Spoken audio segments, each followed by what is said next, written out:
আল্লাহ তাআলা বলছেন ফারিকুন ফিল জান্নাত ওয়া ফারিকুন ফিস সাইর। একদল বান্দাকে সৃষ্টি করা হয়েছে জান্নাতের জন্য, আর একদল বান্দাকে সৃষ্টি করা হয়েছে জাহান্নামের জন্য। আমরা বারবার আমাদের দায়িত্বশীলদের কাছে একটা কথা পাই, সেটি হলো যে আমি রাজনীতির মধ্যে নাই, তার মানে ও প্রমাণ করতে চায় যে আমি কোনো গণ্ডগোলের মধ্যে নাই, আমি একেবারে সুন্দরভাবে জীবনযাপন করতে চাই। ওগুলা জায়গা নেই, রাজনীতিটা ভালো না। আসলে সে যেই দিকে দেখেছে সত্যিকে ভালো না, সেখানে কাকে কে পারে খুন করবে, কিভাবে ইনকাম করবে, তার নিজের মন মতো করে সে তার চাহিদা পূরণ করবে, এইটি স্বাভাবিকভাবে দেখা যায়। একটা কথা মনে রাখতে হবে, পৃথিবীতে মানুষ আসার পরে মানুষের যত প্রয়োজন, সব প্রয়োজন পূরণের জন্য দুইটা পদ্ধতি, একটা আল্লাহর পক্ষ থেকে এসেছে, একটা শয়তানের পক্ষ থেকে এসেছে। যার কারণে পৃথিবীতে মানুষ ব্যক্তিগতভাবে যত পাপ করতে পারে তার থেকে দলীয়ভাবে বেশি পাপ করতে পারে। মানে দলীয়ভাবে পাপটা করলে দলের লোকের কাছে ওটা পাপ নয়। একজন ভালো মানুষের বিরুদ্ধে যদি দলের নেতা বলে, গালি দেওয়া শুরু করে, ধরে নেন রাজাকার বলল, ওই শিয়ালের ডাকের মতো নামাজি হোক, টুপিওয়ালা হোক, দাড়িওয়ালা হোক, হাজি হোক, সে যদি ওই দলের লোক হয়, ঝাড়ে এক কথা বলতেছে। কয়েকদিন আগে, কিছুদিন আগে যেটা লক্ষ্য করলাম, নেতা যেই গালিটা দিচ্ছে, কর্মীরা অভ্যাস সুন্দর করে ওই গালি শুরু করে দিল। একজন নেতা বলল যে কোরআনে কোনো রাজনীতি নেই। যেই মানুষটা জীবনে এই কথা বলে নাই, হুট করে বলে ফেললো, বুঝে হোক আর না বুঝে হোক, ইচ্ছা হোক আর যেভাবে হোক, বলে ফেলার সঙ্গে সঙ্গে একেবারে শিয়ালের ডাকের মতো সব নেতার মুখে একই কথা। তাহলে বোঝা গেল দলীয়ভাবে মানুষ এত বেশি অন্ধ হয়ে যায়, শিক্ষার গুণ আর তার থাকে না। দলীয় নেতা যদি যেইটা কথা বলে, এই পিএইচডি ডক্টরেট ডিগ্রি অর্জন হোক আর যত বড় সে জ্ঞানী হোক না কেন, ওই একই কথা ধরে সবাই আগে কিন্তু এইটাই হলো দল। তার মানে দল মানুষকে অন্ধ করে দেয়। তাহলে যেই দল মানুষকে অন্ধ করে দেয়, জাহান্নামে নিয়ে যায়, আল্লাহর দায়িত্ব আছে ওই রকম দল পাঠিয়ে দিয়ে মানুষকে যেন পথ ভোলা মানুষগুলো করে যেন জান্নাতে নিয়ে যেতে পারে।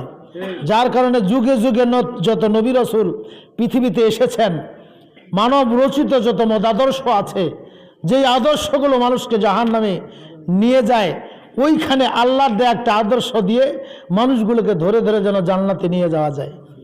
আপনাদের সেই ইতিহাস বোধহয় জানা আছে, ইব্রাহিম আলাইহিস সালামের বাসায় কোথাও আছে 12 জন, কোথাও আছে 2 জন মেহমান আসলেন।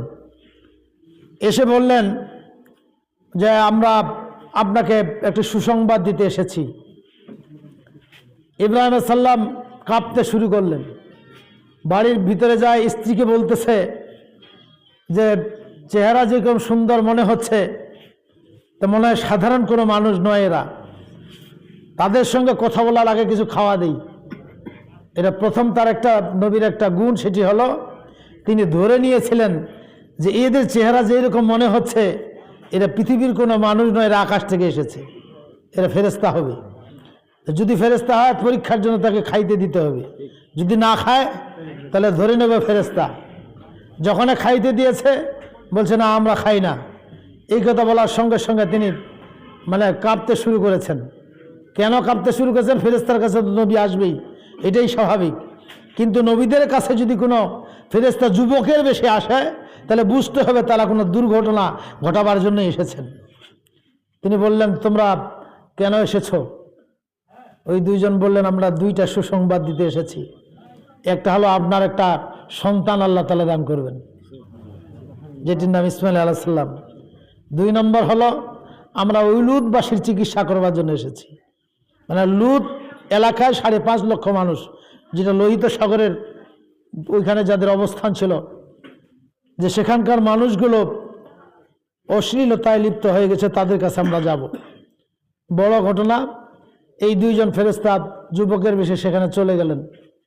লূত আলাইহিস সালামকে বললেন যে আমরা ভিন দেশ থেকে এসেছি মেহমান, তার ঘরে খাওয়ার ব্যবস্থা করালো, তারা খাইল না। এমন সময় এলাকার যে মানুষগুলো ছিল, রাজনৈতিক নেতৃবৃন্দ, এরা কি অশিক্ষিত না শিক্ষিত? যত রকম রাজনৈতিক নেতা সবাই শিক্ষিত, এবং শিক্ষিত জ্ঞানী বা মাতব্বর সেখানকার ক্ষমতাধর, এরা সম্মানী ব্যক্তি।